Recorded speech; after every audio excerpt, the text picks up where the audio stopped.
Oh, Mate, big man. on look at the state of my head. Oh my word.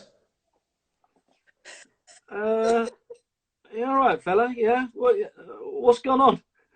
Mate, I think we should be truthful on this.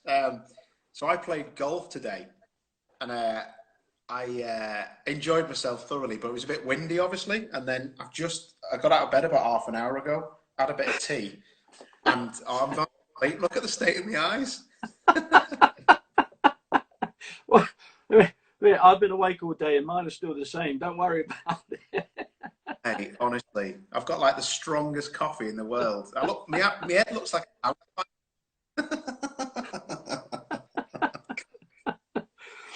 So, what's been happening then? Lockdown. Mm. So today's been a great day for you. You've been on the golf course. Yeah, it's been grand, isn't it? Yeah. I've been dead lucky to be fair, because when they open the golf courses round here, there's a municipal up the road. So I play with a good mate of mine who's a policeman, and but I had to play on my own. This is funny actually. I had to play on my own yesterday. This is my second time playing today, and I went there yesterday, 11:37 tee off.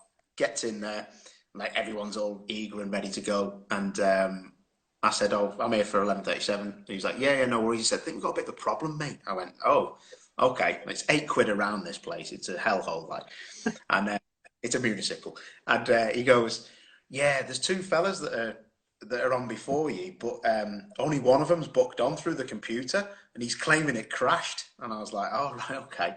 He said, "So, do you mind if you give your place up to his brother-in-law?" I went, "No, mate." I said, "I've played golf a month. Absolutely no chance." And he went, "All right, well, can you play in a social distancing three ball then?" I was like, "Yeah, no worries, mate." I thought, just help someone out. And anyway, I went up to the first tee, and they were both there, and I said, "Right, boys, I'm with you guys." And he was like, "Yeah." He says, "No disrespect, mate, but don't really want to play with you, mate, to be fair." I went, "Oh, right, okay, no worries." And he went, "Look at the state here." That's what he said. He went, "Look at the state here." I went, "All right, thanks, mate." So I was trying to help you out, and he went, "Yeah, do you know, I've got better stuff to do than play with people like you, mate." I was like, "What the So I thought that's a bit weird. So I went anyway, left him.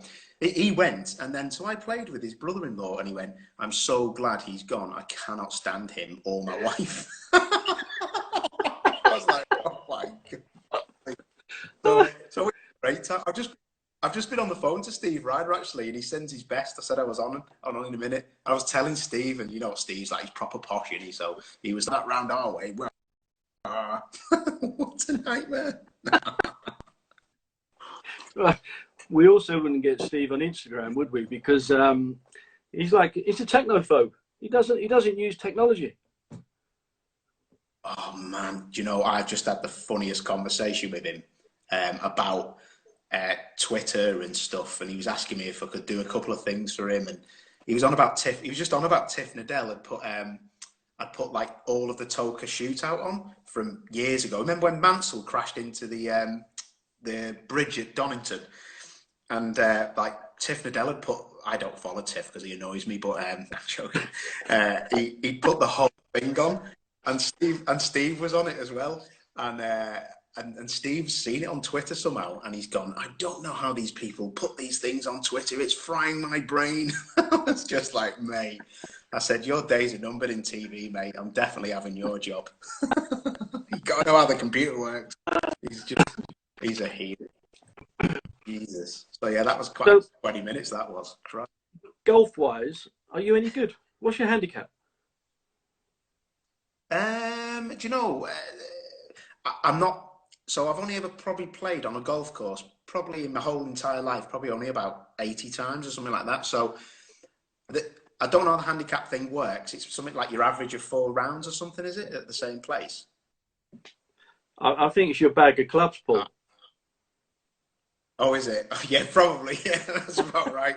Honestly, you know what?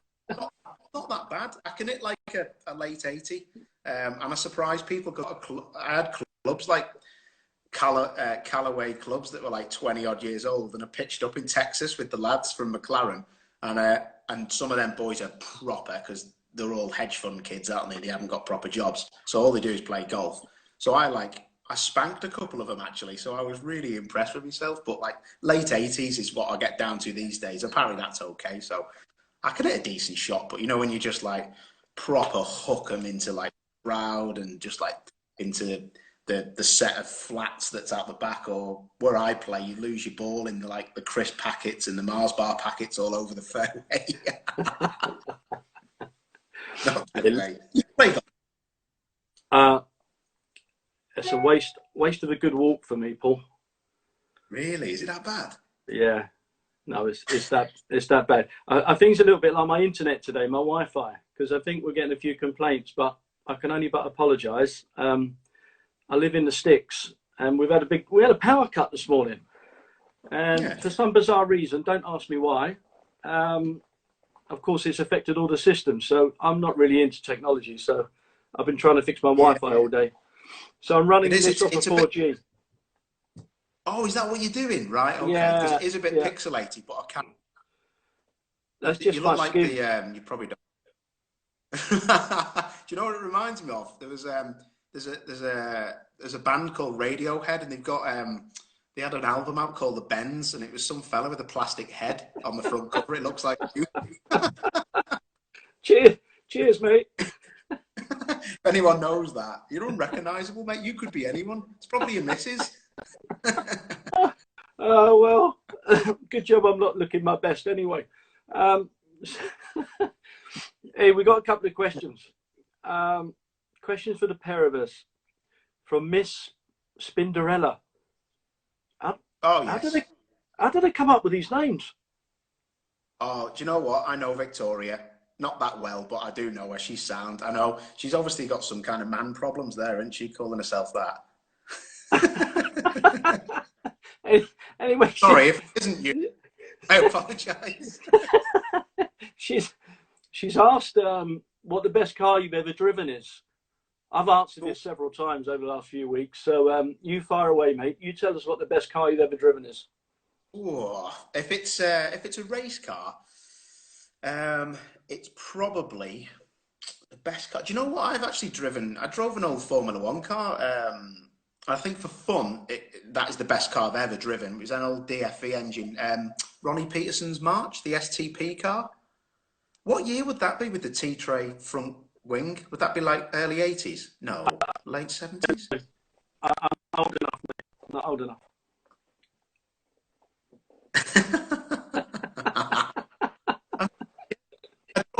I drove that thing at Donington Park, and it was one of the best things I've ever driven. But if it was a touring car, because a lot of these guys will be touring car fans, it was probably the car that gave me like disappointing results, because it was at the wrong time in the regulations. It was a Chevrolet Cruze.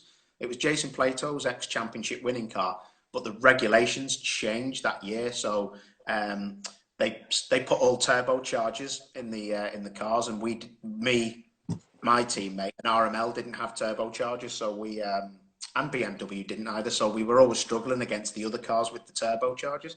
But the handling of the car was amazing, and we had about 4 podiums or 3 podiums in it, and it was stunning to drive. You know, like a proper Larry little, like a little super tourer. It was just great. It was on edge all the time, and it did everything. But you just used to get overtaken by like Tony Gillan down the straights in his Vectra, and that's when I thought, I've got to call it a day if that thumbhead's coming past me flat.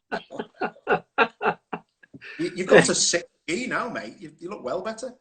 Oh, okay. I moved the little box closer to the window, thinking that might improve things. Oh, look, there's a question here. Is Paul single? Asking for a friend. That old chestnut. Oh, mate. I'll tell you, there's 2 answers to this. Who's asked it? Let's have a look. Natasha Lee. Oh, Tasha's me mate. Yeah, that's a running joke. Yeah, so I know Tasha really well, and yeah, I am single, and it's probably the best time ever. Sorry to be horrible, to be single, because I just sit in this kitchen, stare at my dishes, go play golf, play on the Xbox, and that's it. That's all I do. So it's great, mate. that is not true, though, Paul. Because every time I switch on my phone, mate, you're on. You're on Instagram. You're all over it. You're doing stuff with Pitch, BTCC. You got stuff going on with those guys. You know what? Fair. No, that's very fair, actually. I was only speaking to someone. Oh no, it was Steve on the phone, and he was asking me about how I've been keeping and was I busy.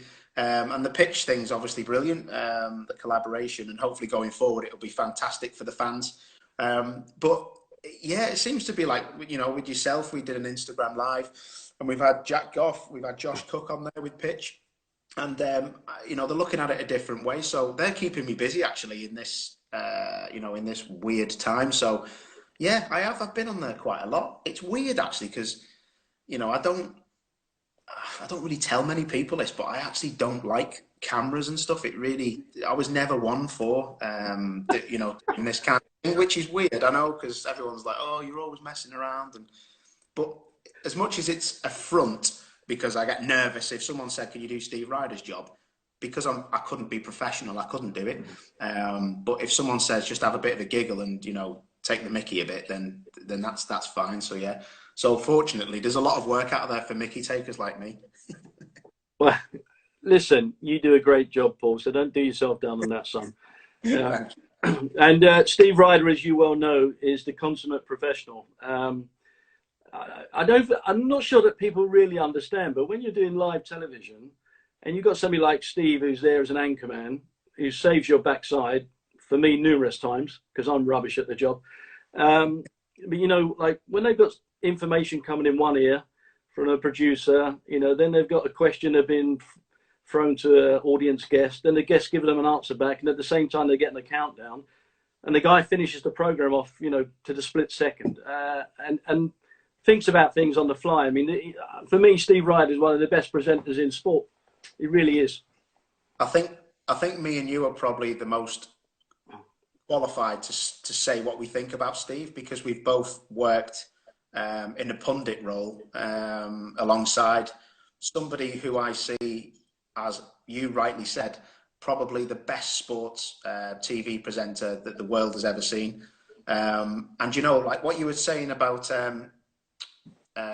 the talk back in your ears when you're wearing your in-ear monitors that we all have, and you can hear everything that's being told to Steve, but you can also hear what he's saying, and it is unbelievable what he has to go through as an anchorman. And I have seen the most amazing things from Steve, where he's got like a scrapbook. Every race meeting we go to, he has a scrapbook of all the Autosport cutouts from the support series kids and the boys and girls.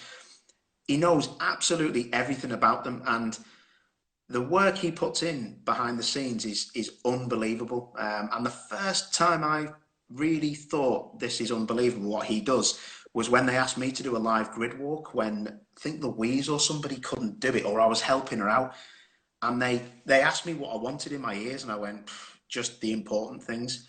And I know it's the first time I had in-ear monitors, because I didn't have to have them usually.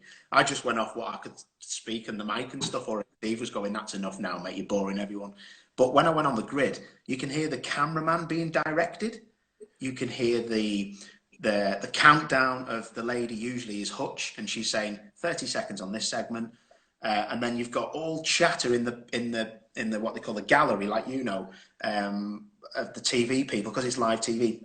And honestly, I nearly turned around to the camera and I was about to ask Andy Neat or someone a question. I was at the back of the grid, obviously. I'm joking. And I was there going, someone said something in my ear, like from the gallery, and I nearly turned around to the camera and went, "Sorry, what was that?"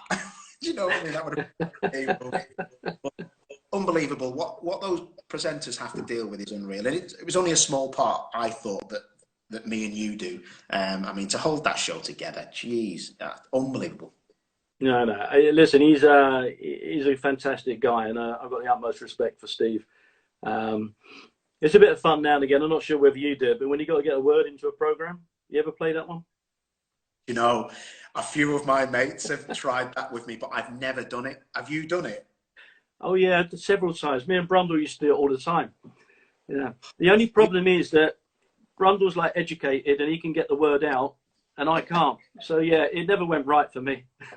Oh, do you know what I love about stuff like that? I was with Andrew Jordan on a BMW job once, and it's the first time I've ever been approached to do something like that. And Alan Hyde from Touring Cars was interviewing us, and he didn't know anything about it. And the stuff that Jordan got in, I honestly could not get my breath, because I won't tell you what they were, but they were horrendous. No one batted an eyelid. It was a briefing for 200 people at Thruxton, and the Q&A. I was sat there, I nearly fell off my seat. And you know, when you look, I looked around, I could only see like two people kind of giggling, and they were like, one was like quite a young girl, and the other one was like an old fella, and I thought, you couldn't get any more different.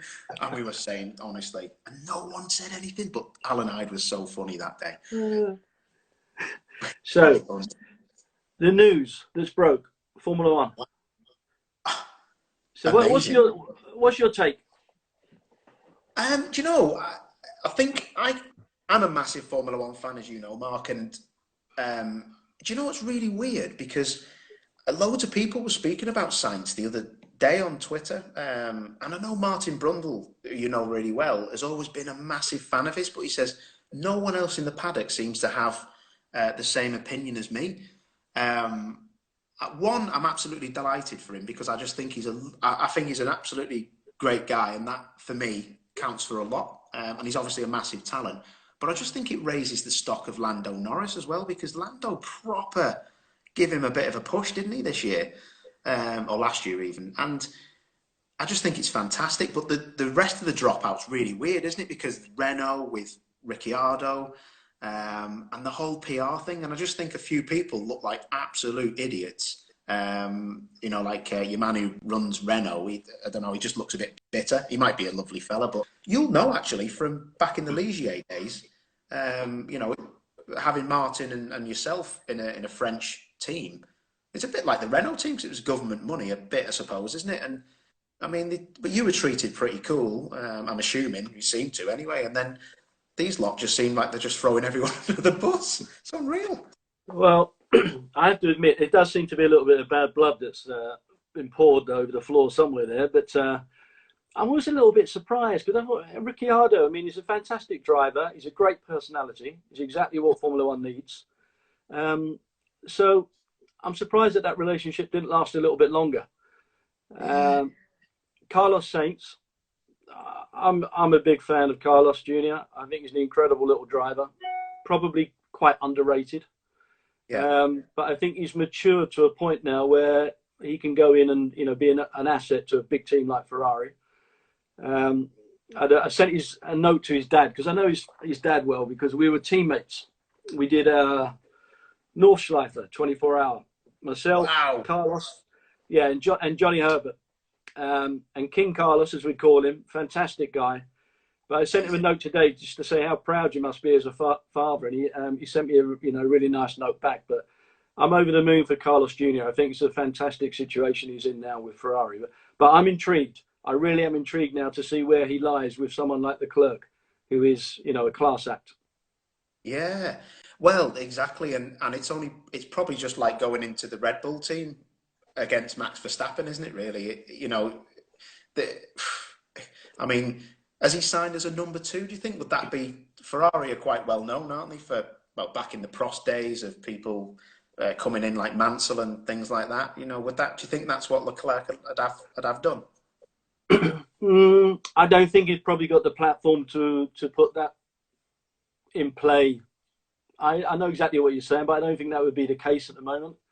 I mean, you could look at it hard nosed and go that maybe, you know, payroll's gone down significantly at Ferrari, if you want to look at it in some ways like that, yeah. But I think, you know, young talent like they've got there is fantastic for Ferrari, and I think it's exactly what it needs. And Vettel, as much as I have respect for him, I think, again, you know, multiple world champion, but the amount of mistakes that he made on the circuit over the last sort of season and a half, you couldn't really see Ferrari making too much of that for the future. They had to do something. Yeah. So the interesting thing now is, where will Vettel go, if he goes anywhere at all? Well, this is the thing I was going to ask you, because I didn't know what Vettel's situation was, because I've been in bed half the day. So when I did see it, I was like, oh God, where's he going to go? But it's interesting though, isn't it? Because Ferrari now in the last few years seem to be very much like I remember McLaren in the late 80s, early 90s, where they just let their teammates absolutely slug it out and the stronger survives, and that's the way it is. But I think we're very fortunate that has been allowed, and Yeah. that Vettel has been allowed to be played a bit by Leclerc. So I think we're dead lucky. There's a lot of people out there who say, "Oh, F1's boring. It's this and it's that." F1 is always going to be F1.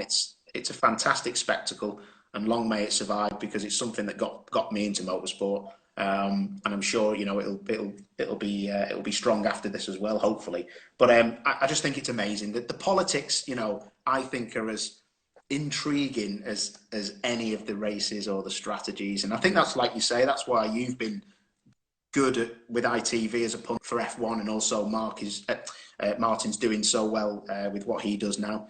But it's unreal, isn't it? It's what an absolute interesting whole situation that is. Weird. It's typical F1, Paul, as you know, there's always something going on, whether it's off track or on track. There's always a little bit of intrigue and a bit of excitement. And 9 times out of 10, it's more excitement off the circuit than on it these days. And I hope that turns around for next season, or the season that we should see by the end of this year. On that note, touring cars. That's your baby. That's what you know everything about, and you know everybody, and everybody loves you, including me. Heartfelt desire. There, it's gone out. Right. What's going to happen this season when we get running? Who's going to be the boys to watch?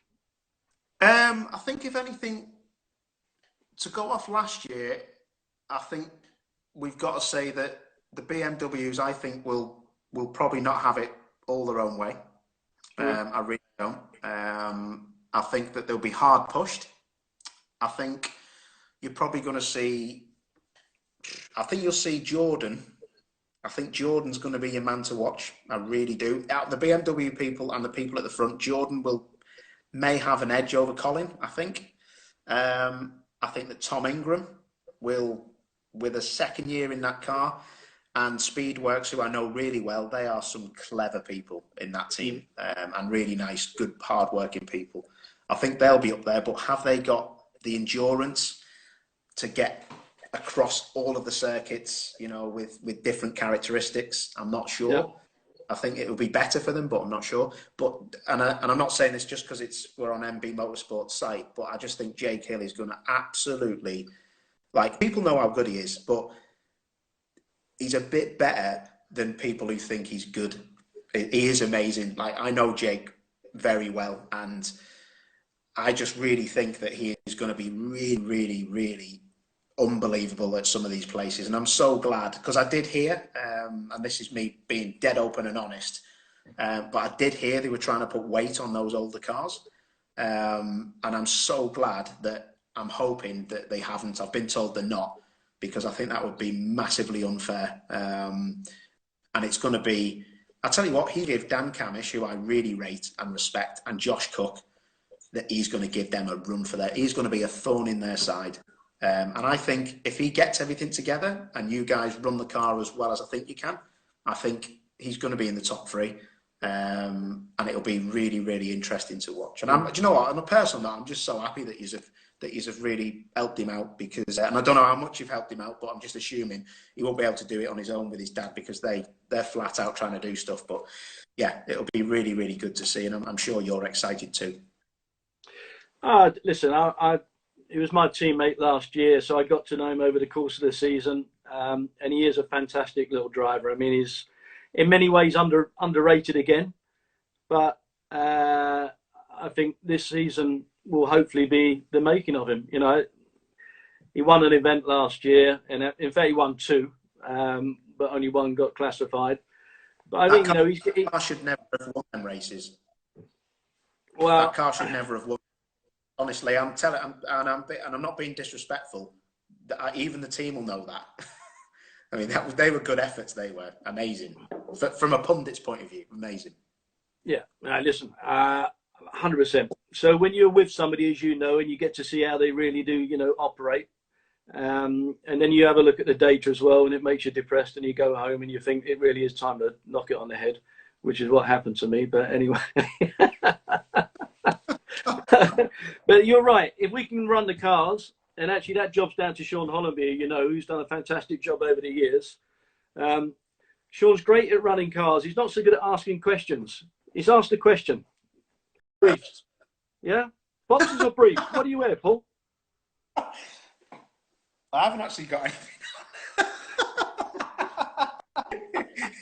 No, I've just had to double check because I'm double layered tonight. I've got my shorts on. I've got boxers on. A brief's like the Y front things that like old fellas wear. What you mean, like these? Ask Sean. Hey, no way! Look at this. Look at this. I've actually got them on. How weird's that? You must have got the same discount as I got then. That job lot. Yeah, on Amazon, 20% off.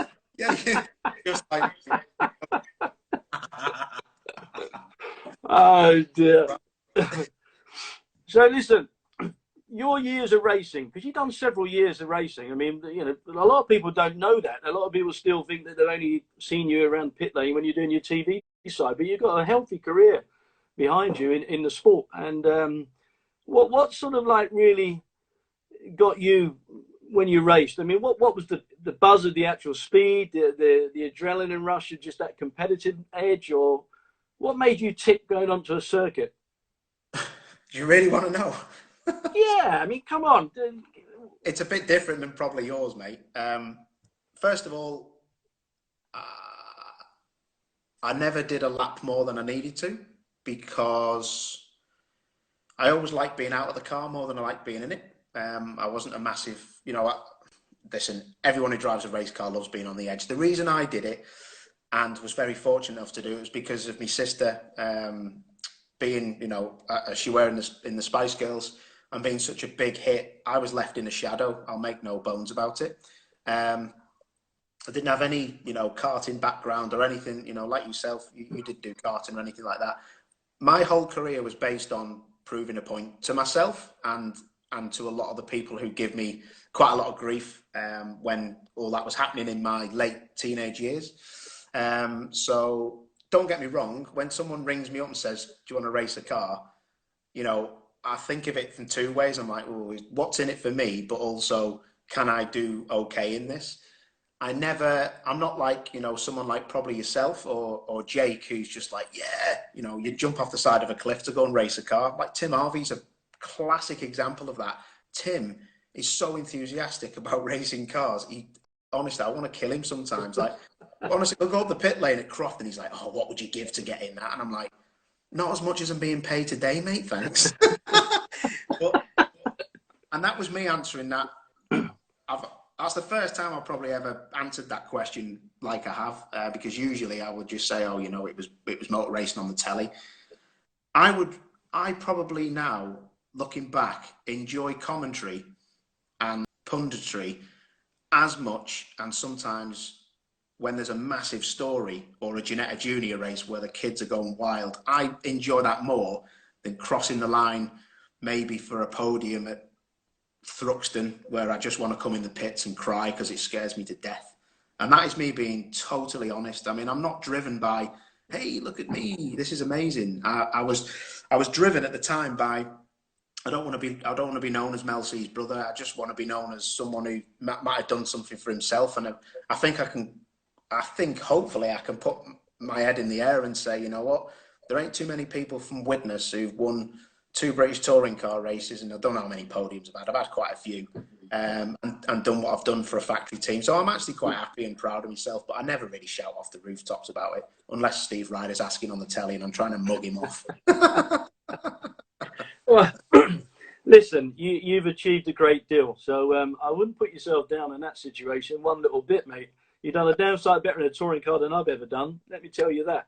You only got 1 year in it, mate, and your first year is all free, unfortunately. And anytime I get doing the pundit stuff, the first year of British touring cars for me, for anybody who comes into it, it's free. No one will judge you.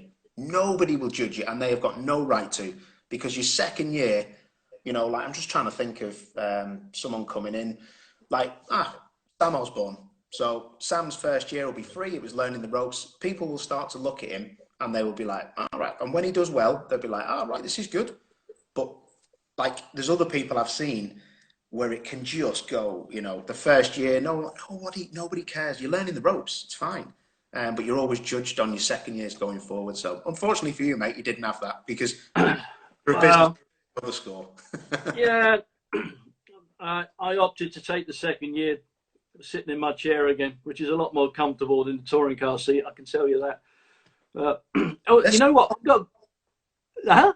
The stiff old seats, them new ones, they're horrendous. They are when you're 54 years old and you've got a bad back. Yeah. Hey, listen, God's honest truth. I didn't know until very, very recently that your sister was Spice Girls. I didn't actually know. They're not all my sister, Mark. Just one of them. I was just one of them. I knew I got the facts wrong. Did you not know that? No, I couldn't work out what the ginger was. Yeah, just the one, is it? It's the one with the trackies, mate. No, I swear to you, I didn't know that until very recently. No way. Yeah, no, I didn't know that. Yeah, so. You know what's really weird? Because I think because I assume that people know, but I never really speak unless someone asks me about it. Like even random fans at the track, that you know, they'll ask me sometimes, and I'll chat away. It's not that I'm like, oh, I'm proud as punch of my sister. If it wasn't for my sister, me and my family would still be living, you know, and there's nothing wrong with this, but in the middle of Widnes with hardly anything. Do you know what I mean? And she was very good to us. And my mum and dad brought us up the right way, in my eyes, and I think that's why she's done pretty well, and I think I've done okay as well, and it's a good thing. But honestly, as a family, we owe her massively. But the funniest thing for me is just some of the touring car fans, because they're quite young, they'll only know maybe one of my years, like at the very end in like 11 or something, 2011. And I remember at Rockingham in about 2015, this two lads come up to me with Atomic Kitten hats on. Now, I don't know if you know, Atomic Kitten used to sponsor the two MGs. Well, you know, Gareth Howell and Colin Turkington. It was Team Atomic Kitten, which ran alongside the factory team. And they had these two Atomic Kitten hats on. And they come up and they're like, oh, hi, Paul, can I have your autograph? And I was like, yeah, no worries, but don't tell me sister with them hats on. And they were like, why? And I went, because she was in the Spice Girls. And they went, I've heard of them, but I don't know. I was like, oh yes, mega. So all them years of racing, they actually know me because of what I did and not because of Armel. So that was quite. That's too funny. So I'm sure your sister's as proud of you as what you are of her, mate. So it's great of you to say what you've just said as well. By the way, it's very honest and open-hearted. I've got to ask you, can you sing? Obviously, your sister can sing. Can you sing? You know what? I always say no to this, but my mum probably, well, she always does. She always and she's probably watching, she always tells people different. I can hold a note. I did a bit of drumming when I was about 18. And I have been known to get absolutely smashed up and belt out Johnny Be Good. And I can only remember the words when I've had about 68 gin and tonics and 48 pints. And my mum's 70th. I got up and I cleared the room, like, honestly. On my day, I can hold a note, as my ex-girlfriends will tell you when I'm like, singing to them in the car and stuff. That's why they're exes. Maybe why you're single, mate, as well. You need to think about that. Probably. But to be fair, if you want to know if my sister can drive, she can't even drive on the road, mate. She is awful. Like, I've never told anyone this, but my mum laughs at this all the time. She was in LA once, and we went over. She was writing an album. Me and my mum and dad went over to see her, and she was that. But I know she won't be watching this. She's got a Q&A herself, actually, so we're safe. She was driving along, and you know, on the highway, she's got like 58 lanes. She was driving in this massive like Yukon, and I'm like, my dad went, "You can go in the front, Paul. Just keep an eye on her." I was like, "Yeah, no worries." I was that scared, I pretended to read a magazine. Honestly, I was like that. looking over it, oh my, it was horrendous. She is the worst driver. If anybody on here tells her that, I will come and I will hunt you down. I will send witness. The witness mafia will come after you. Oh, man. You heard it here now. Hey, the last few weeks you've been active. You've been doing a lot of charity work. What have you been up to? Yes, I have, mate. Yeah. So basically, 4 years ago, my brother unfortunately passed away. He had throat cancer, and he passed away in the local hospice, which is in Runcorn, about 7 or 8 miles from here. Right. They're the most amazing people at Halton Haven Hospice, and they look after, obviously palliative care, and they're just amazing people. And the NHS gets so much support, which is just the best thing ever. This country relies on charity, and it's great. It says a lot about things about this country, but it's great, that the charities get a lot of support. The problem is, and I say this to a lot of people, is a lot of the smaller charities, they don't really get the help that I think they should. When something like this happens, they get forgotten about. And basically, just between, long story short, I keep in touch with the Haven quite a bit, because they asked me to open a renovated part of it a while back with a friend actually who's on here. I've just seen him, John Gretorix. He borrowed me a Ferrari so I could go up and just keep morale a bit high and just have a bit of a giggle with everyone that works there. And so I've always tried to do what I can. And they've had loads of stuff cancelled. And so I rang their fundraiser, said, anything I can do, I'd love to help. And she says, Paul, one of the big fundraisers that we have is a trek across Morecambe Bay with a load of people, and we're not going to be able to do that. That's our biggest fundraising that we want to do, and we can't do it. So I was like, right, leave it with me, let's see. So my manager, a guy called Chris, he's a big cyclist, and I said, what could we do? He come up with a plan of getting myself and 7 other people to pass a baton every 10 days after doing 250 miles cycling ourselves and getting to 2,000 miles, which would be the distance covered by the people walking across Morecambe Bay all together collectively. So we come up with that, took it to the Halton Haven Hospice, and it just took off. I put £5,000 down as a target on our actual Just Giving page. And when I'm not a massive fundraiser, mate. I'm embarrassed to ask people for money. That's why I was awful with sponsors. And anyway, I think we're up to £19,000. It's just unbelievable. And this is quite a small hospice, but at the same time, obviously, a lot of money. So they're just over the moon. And I cycled past there on one of my rides, my last ride. I went and seen them, and to see all the people so happy about what you've done. And the messages I was getting off the nurses on Instagram, just saying, we've had people being able to go out in the sun in a wheelchair, that your aching legs are gonna help. It's just great, mate. And it's been fantastic, and it's brought our community together as well. We had a £5,000 anonymous donation off a guy from Widnes, who I know who it is. Wow.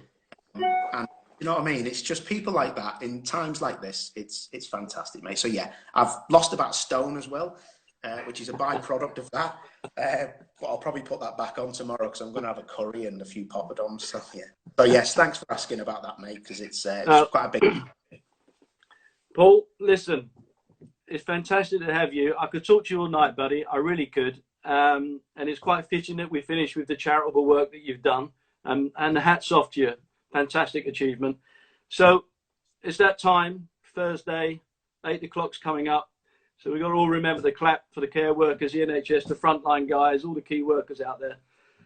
I want to just personally say thank you, mate. And I'm looking forward to seeing you when our season kicks off and having a few laughs. And hopefully you'll come and support us in the garage when you come down pit lane and see us, yeah? Yeah, I will do, mate. Get me pots and pans out now. We'll get outside at 8 o'clock. And yeah, I echo those words, mate. And fantastic, and best of luck for the season. And when we get going, let's put on a show for the people who've been waiting a long time, mate. Cheers, Paul. All the best. Thank you. Cheers, Mark. See you later, guys. Thank you.